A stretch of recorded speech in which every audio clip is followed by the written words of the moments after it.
Trials are years in the making, but appeals can be mere months. There are fundamental differences between trial and appellate advocacy and process.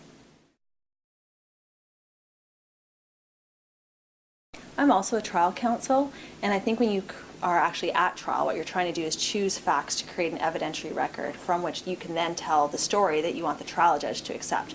But when you're an appellate counsel, you have to take the record as found by the trial judge and the actual evidence put forward, and from that create a news story that you really hope at the end of the day, if you're appellate's counsel, is going to be more compelling to the Court of Appeal than the trial judge's story or the story as found by the trial judge. As a law geek, I wish I would say little, but unfortunately for me, facts are essential. Most appeals are won or lost on the facts.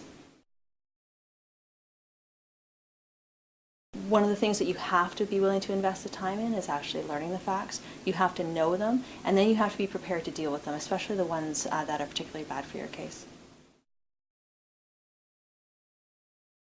I think overdoing it is the biggest problem that a lot of appellate counsel have, particularly if they were unsuccessful trial counsel. There's a desire to essentially say that everything the trial judge did and said was wrong. And that's not going to be convincing to the Court of Appeal. What you really want to do, I think, is apply the law of threes. Choose your best three arguments, make those, because if you can't win on your best three arguments, you're not going to win. You know, that's a hard one, because I think actually that's a very client-driven decision.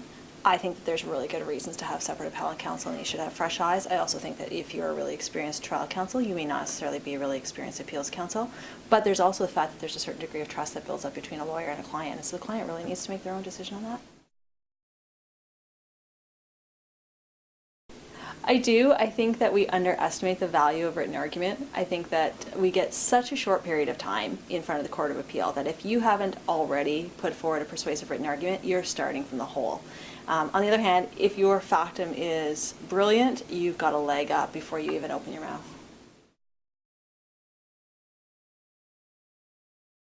Notwithstanding everything I just said about the importance of written argument, it's still the first question from the panel. That's when you know that everything you did to that point has got them engaged.